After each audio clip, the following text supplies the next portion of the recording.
The story of Dr. Kildare.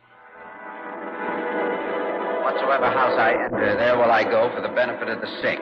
Whatsoever things I see or hear concerning the life of men, I will keep silence thereon, counting such things to be held as sacred trusts. I will exercise my art solely for the... The story of Dr. Kildare, starring Ayres and Lionel Barrymore. Metro-Goldwyn-Mayer brought you those famous motion pictures. Now this exciting, heartwarming series is heard on radio. In just a moment, the story of Dr. Kildare. But first, your announcer.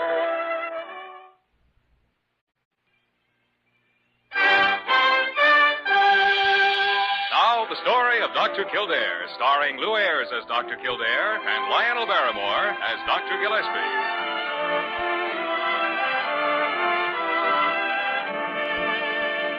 Blair General Hospital, one of the great citadels of American medicine. A clump of gray-white buildings planted deep in the heart of New York, nerve center of medical progress, where great minds and skilled hands wage man's everlasting battle against death and disease. Blair General Hospital, where life begins, where life ends, where life goes on. Good morning, Mr. Beauregard. Colonel Beauregard, sir. This I remind you repeatedly, Dr. Kildare. I have the honor to be a full colonel of the Virginia Volunteers. I'm sorry, Colonel. I forgot about it. How do you feel? Well, sir, if I wasn't feeling mighty bad, I wouldn't be here. I came here from Richmond 2 weeks ago, paralyzed from the waist down, and I am now also paralyzed in my left arm. And nothing has been done for me. We can't treat the paralysis until we've diagnosed the cause of it. It is arthritis, sir. I informed you of that the first day I came here. There's positively no evidence we can find of any arthritic changes. Now, you look here, young man. I came up north to get one of those newfangled arthritis shots I've heard about, and I'm going to have one, even if I have to take legal action against this institution. Do you hear me? Yes, I imagine the whole 7th floor can hear you. Right. Well, I'll drop in again later in the day. Here now, don't you go running out on me. I'm a doctor, Colonel Beauregard. Legal matters come under another department. Good day. Dr. Kildare, I could hear Papa shouting clear down the hall. He's not any worse, is he? No, your father's about the same, Amy Lou. He's a little upset, that's all. Well, I better go on in and talk to him. Seems like he just can't feel contented unless I'm standing right there at his side. Yes, I've noticed he depends on you a lot. Dr. Kildare, you're not holding something back, are you? I mean, it's not real bad and you just won't tell us about it. Oh, no, Amy Lou. Dr. Gillespie and I have checked every possibility we can think of. Oh. We still don't know what's causing this paralysis of your father's. I wish to heaven we did.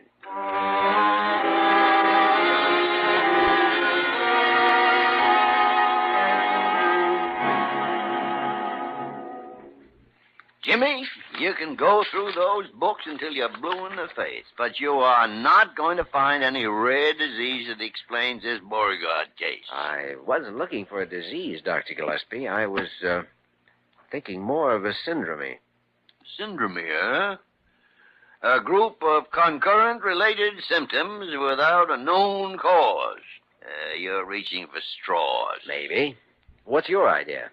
Well, the colonel is afflicted with the progressive atrophy of neural function, possibly degenerative in nature, and... You're stalling. All you've said is that the patient is paralyzed. We've known that for 2 weeks. All right, you mean? All right. Then I'll venture a tentative diagnosis. Now, I'm interested. Shoot. There's no physiological cause at all. The trouble is psychoneurotic, hysterical paralysis. I'm afraid I can't buy that. Why not? He's the hysterical type, isn't he? Yes, but no, it won't hold water. Do you have a better idea? Sure. A hereditary syndrome called familial periodic paralysis. Ridiculous. That's textbook curiosity. I've never had a case of it in 35 years of diagnosis. You've got one now. Go on. Mind if I take another blood sample and run it for a potassium deficiency? No, go ahead. Waste your time if you want to. All right, let's see. I'll need a centrifuge and a flame photometer. Guess I'd better set up one of the labs. And when you get this out of your system, Jimmy, we better plan the kind of psychiatric treatment we're going to use. Well, maybe it won't be necessary. See you later. Familial periodic paralysis. Confounded tarnation. Now, why didn't I think of that?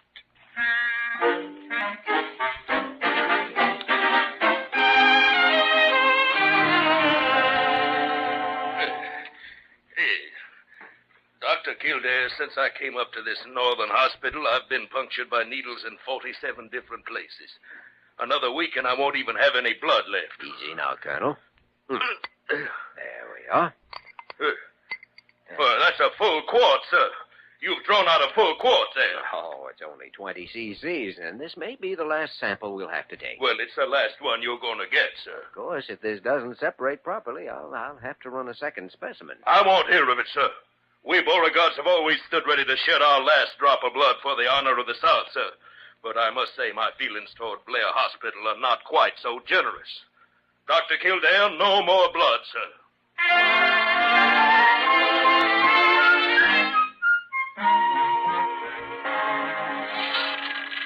Dr. Kildare, I surely hope you don't mind me hanging around peering over your shoulder like this. Not in the least, Emmy Lou. You're as much concerned about this as I am. Now, let's get this sample out of the centrifuge. At least the vial didn't break. Oh, I'm glad. Papa'd have a conniption fit if you tried to take another specimen. Good clean separation, too. Well, we'll load it in the atomizer and see what we've got. Dr. Kildare, I guess maybe I talk sometimes like I got magnolia blossoms where my brains ought to be. No, you talk like a girl who's devoted to her father and who's pretty worried about his condition right now. Well, I've always kind of looked after him since Mama died. Let me get this burner lit. There we are. Dr. Kildare, I guess I got even more than you know to worry about. You see, I've never had the nerve to tell Papa what I did about 6 months ago. Well, what'd you do? I got married. Congratulations. Papa'd be mad in a wet hen if he knew. He'd never even let me go out with boys. What did you marry? A horse? No, a boy. I met him secretly, you see. He was on the newspaper in Richmond at the time, but now he's working for a magazine here in New York, and he wants us to get an apartment and well, live together. He's getting mighty impatient. Yes, I imagine. I guess you can see I've got something to worry about, all right. Well, Emmy Lou, if I'm wrong on this diagnosis, we'll both have something to worry about. Now, let's start the test.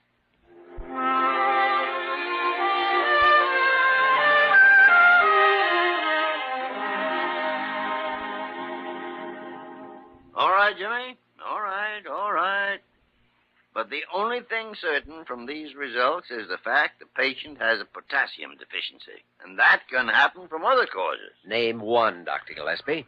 Well, amoebic dysentery, for one. Oh, now, is that your diagnosis in the Beauregard case? No. I didn't say that. I was merely giving you one example. You've also been doing some research on the subject. Confound it, I'm responsible for you. If you're going to put yourself out on a limb, I got to know something about the structure of the tree. Well, just 3 or 4 doses of KCl solution ought to settle the question. Yeah, make the colonel a pretty sick man if he doesn't have a tolerance for it. Don't worry, he will. Confound it, Jimmy. I still think it's psychoneurotic. Oh, dear. There you are. Oh, dear. Carew, lower your flaps and come in for a landing. Dr. Gillespie, do you know what's happened? No, what? That patient, that Mr. Beauregard in 720. It's Colonel Beauregard, sir. Well, whatever he is, he's going to sue Blair Hospital. Good. Dr. Gillespie, please. I mean it, Carew. I'm tired of watching that lawyer of yours sit back on his big, fat retaining fee without doing any work for it. It'd do him good to fight a case once in a while. This is hardly a matter of personal whimsy. Ah. Why, you've no idea how incensed this man is. You think not? Why, most of the things he said to me, I simply wouldn't sully myself by repeating. That bad. Huh? Gentlemen, this crisis must be met. Colonel Beauregard's case must be diagnosed without further delay. Well, fortunately, Dr. Carew, we've just done that. Our sacred honor demands that we... What did you say? I said we've diagnosed the case and we're ready to start treatment. Kildare? Well, then there's nothing to worry about us. No, not a thing in the world. Dr. Gillespie, what is the diagnosis? Well, it's a matter of, Dr. Kildare made certain tests which seems to indicate that, well, confound it, we've decided the colonel is afflicted with familial periodic paralysis. Thank you, Doctor. Can you imagine that? Only with great difficulty. We should have definite results within a couple of days, Dr. Carew. Excellent. Oh, dear me. I must run up and tell the legal department. They'll be so happy about this. Yes, undoubtedly. Well, gentlemen, as they say in England, carry on. Yes. Jimmy, about that limb you got yourself out on. Yes, Doctor? Move over, will you?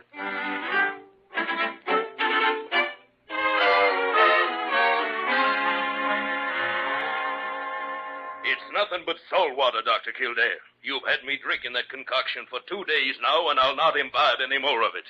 In Richmond, sir, we do not drink salt water. Now, Papa, don't you go getting obstreperous again. Oh, maybe you won't have to drink any more of it, Colonel. If we're right, you've had enough now for a cure. A cure, sir?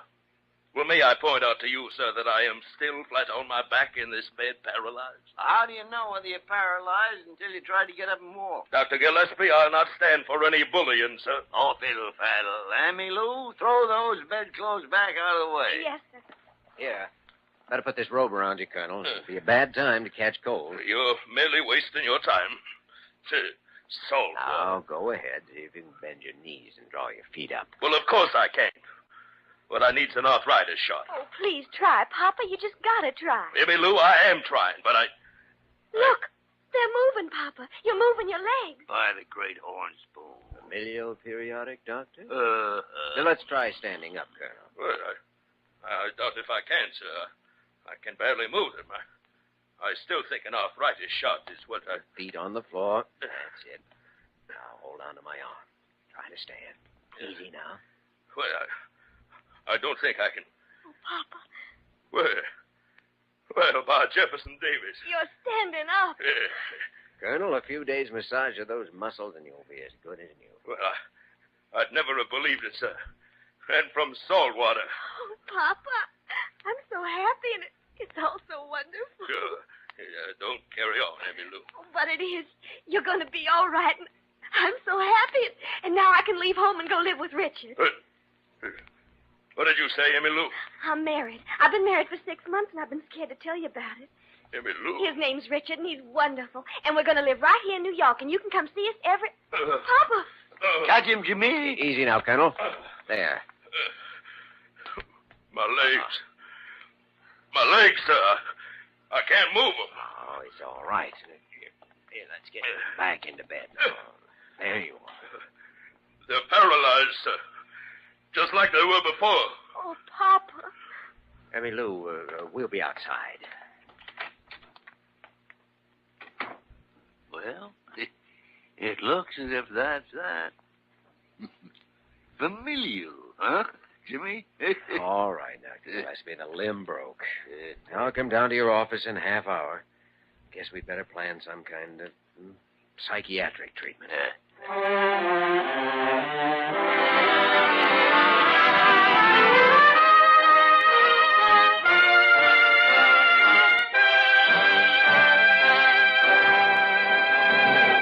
We will return to the story of Dr. Kildare in just a moment.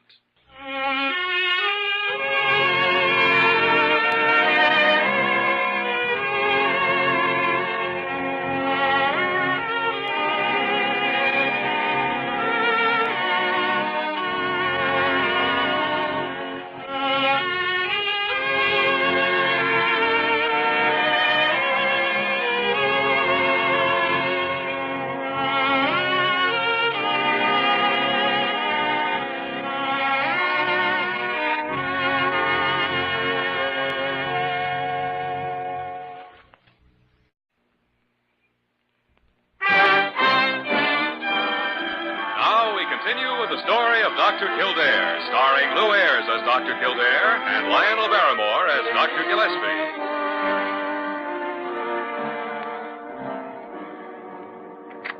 Oh, Jimmy, come in.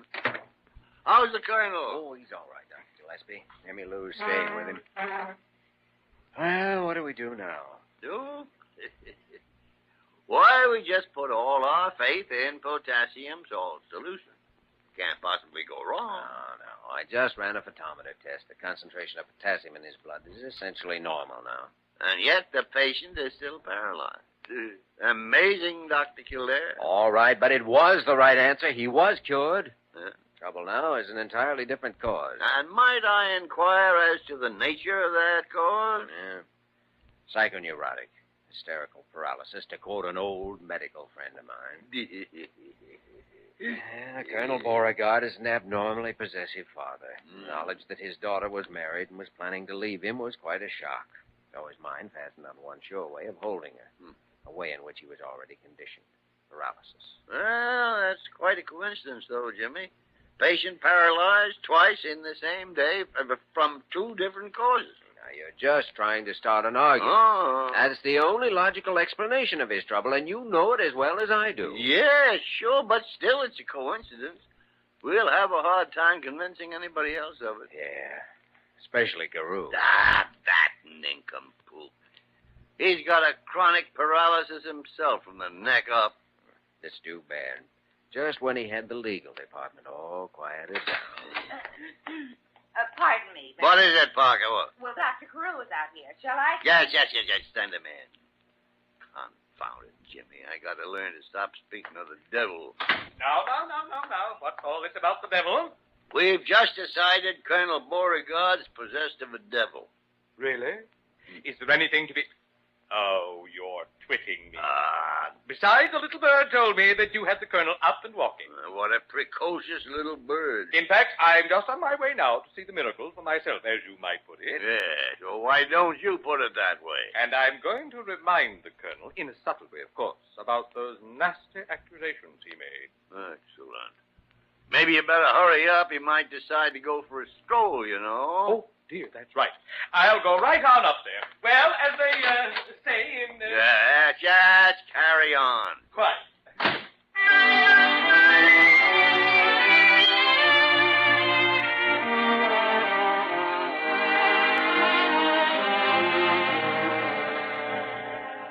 No, Dr. Kildare, I fear I'm doomed to spend the rest of my natural life in this unfortunate condition, sir. A useless burden to my loved ones. Oh, now, let's not give up and decide that so quickly, Colonel. We had you on your feet once. We can do it again. I might say that I do not share your confidence. Now, you've got to learn to share it. We can't expect any results until you do. Don't you want to walk again? Well, that's a preposterous question, sir. Do you believe that I would deliberately choose the life of a helpless invalid? No, Colonel, not deliberately. We Boregards have always been men of action, sir. Why, during the war between the states, when that blackguard Grant, by a piece of low chicanery, managed to enter the city of Richmond, Yes, my family was the last in town to surrender, sir. Yes, well, then My father, who was 15 at the time, was behind the well curb firing a horse pistol. Mhm. My grandfather was at the basement window firing a squirrel rifle. I see. And my grandmother was on her second-floor piazza throwing down rocks. I'm a man of action, sir. Well, in that case, Colonel, fighting a simple thing like a mere case of paralysis ought to be a cinch. Well, that's different, sir. It's not something a man can see or get a hold of. But it's something that can be fought. That is, if you want to fight it. Well, of course I want to, sir. I can't bear to think that I might be this way all my life. Oh, it's hard on you. And on your daughter as well. Emmy Lou is free to choose any course she desires, Dr. Kildare. She'll never leave you in this condition. I shall insist that she live her own life, sir. Have you met her new husband? I have not, sir. That violator of the home sneaking around to steal her away from me like a thief in the night. I see.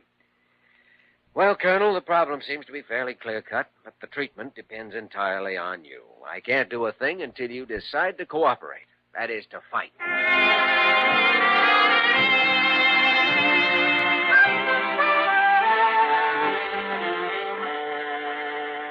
Well, there's no doubt about it, Dr. Gillespie. You were right.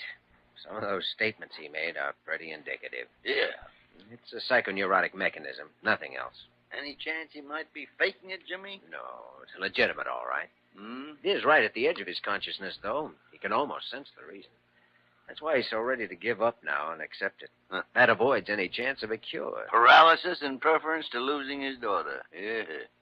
Well, it fits the pattern. Yes, the problem's obvious enough. So's the treatment. Provide some kind of shock to wipe out this solution his mind has created for him. Change the problem in some way. Any ideas, Jimmy? No. Well, I'll read up on some case histories this evening. Try to find some weak spot on the colonel's fortifications. A psychiatric blockbuster, Jimmy. That's what we need. Yeah. Well, see you later. Dr. Kildare, Oh, Emmy Lou. I've been waiting here to talk to you. Dr. Kildare, is there any hope at all for Papa? Well, that's pretty hard to tell yet. In other words, right at present, there isn't.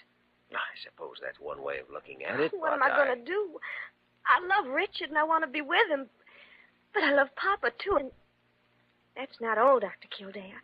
It's not merely a simple matter of being married that I got to worry about. It's more than that. Yes, I know. You do? How did you know? I'm a doctor, Emmy Lou, remember? What am I going to do? Well, for one thing, you're going to consult me or some other doctor tomorrow morning. A mother has to start taking care of her child before he's born, you know. Oh, I know I should have, but everything was so mixed up. Does your father know about it? Good heavens, Dr. Kildare, I wouldn't dare tell him about this. I guess he would really blow it. Wait a second. A shock, huh? What do you mean? Something to upset his solution. Come on, Emmy Lou, let's talk to Dr. Gillespie. I think you may be our blockbuster.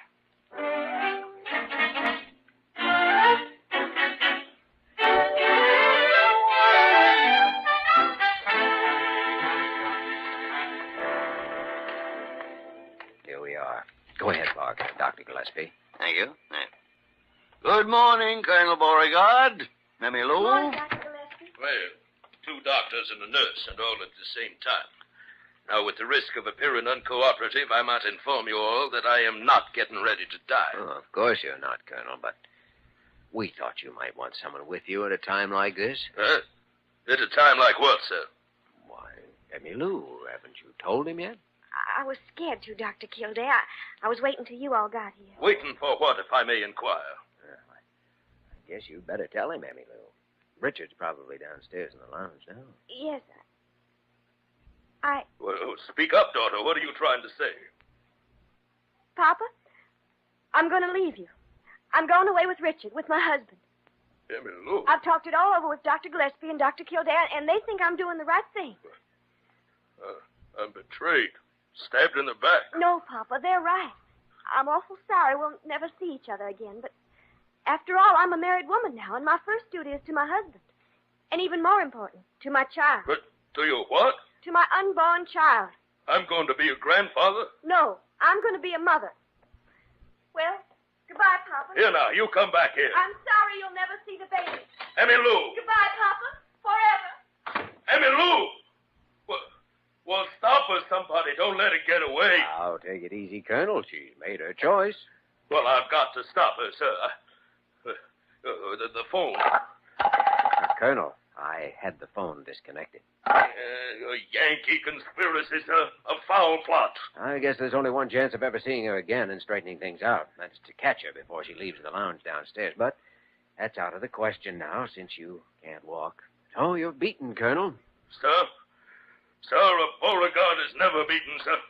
Why, it's no use, Colonel. You can't walk, and she's getting away. I can walk, and I will walk, sir. There. Why, you're only standing up. You'll never be able to make it to the elevator. I'll need that robe. Now, stand out of my way. I warn you, don't lay a hand on me. The great horn spoon. Jimmy, it worked. He'll get down to that lounge if he has to walk over broken glass. Down, son, and don't spare the horses. Dr. Gillespie, a case like this always leaves me a little frightened about what we're working with every day. Human beings. I mean, where do you draw the line between mind and body? You don't, Jimmy. You don't. It's the same old problem still with us. Which comes first, the chicken or the egg? Yes. Pretty hard to imagine either one alone. Maybe they both come together. What do you think?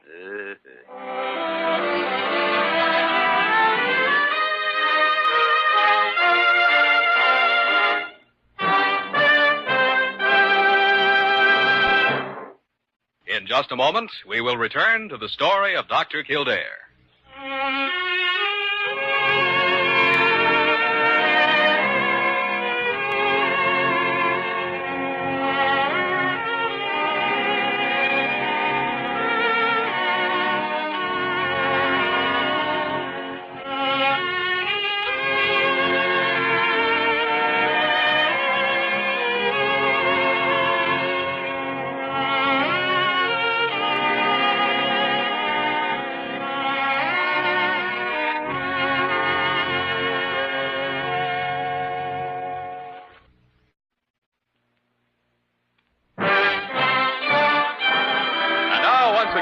story of Dr. Kildare, starring Lou Ayres as Dr. Kildare and Lionel Barrymore as Dr. Gillespie. Dr. Gillespie, Kildare, you can't possibly imagine what I just saw down in the lounge. A helicopter. Certainly not. It was that Southern Colonel, whatever his name is, and he was walking. No. Yes. Did you hear what he said, Kildare? Yes, but... Well, I know Dr. Carew has a reputation for sobriety and honesty. Dr. Kildare, I have not been drinking. Carew, was the Colonel by any chance riding a pogo stick? He was not. He was walking. I tell you, I saw him. Dr. Gillespie, Dr. Kildare, you better come down to the lounge right away. What's the matter, Emmylou? It's Papa. Paralyzed again? No, this time he only fainted. Oh. You see, he just found out something that gave him a terrible shock. What do you mean? Well, I introduced him to my husband, and you see, Richard's a northern boy. Yes? His last name is Grant. Oof. You better bring some smelling salts. Grant. Never mind the smelling salts, Jimmy. The only thing that'll help the Colonel after that is a strong whiff of mountain mule.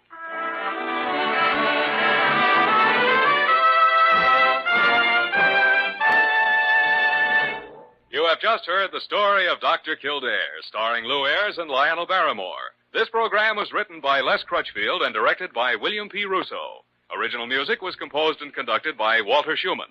Supporting cast included Virginia Gregg, Ted Osborne, Bill Conrad, and Jane Webb. Dick Joy speaking.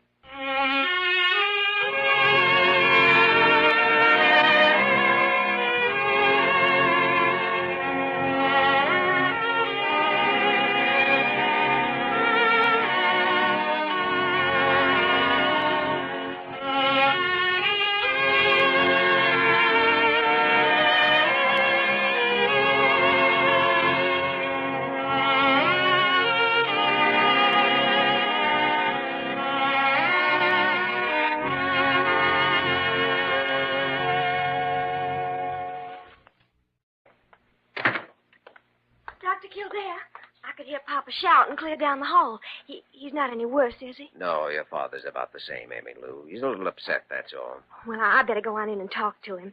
Seems like he just can't feel contented unless I'm standing right there at his side. Yes, I've noticed he depends on you a lot. Dr. Kildare, you're not holding something back, are you? I mean, it's not real bad and you just won't tell us about it. Oh, no, Emmylou. Dr. Gillespie and I have checked every possibility we can think of. Oh. We still don't know what's causing this paralysis of your father's. I wish to heaven we did. The story of Dr. Kildare.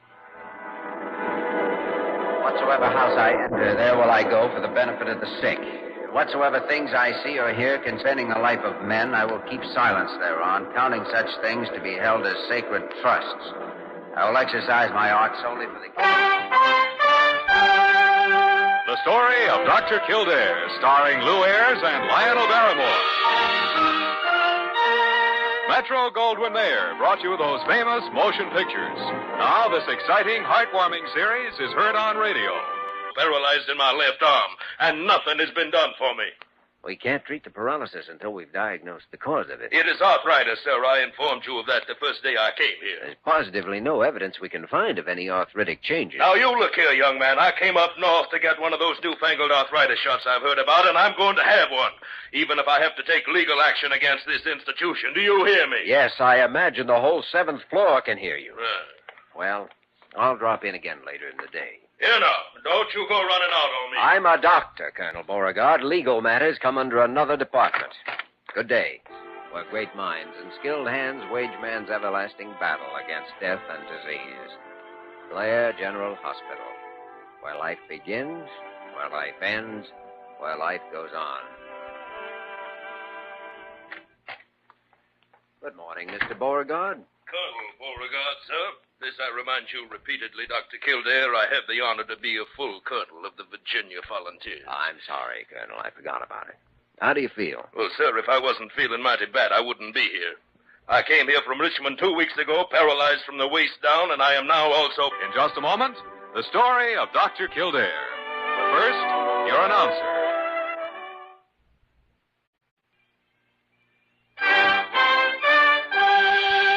Now, the story of Dr. Kildare, starring Lou Ayres as Dr. Kildare and Lionel Barrymore as Dr. Gillespie.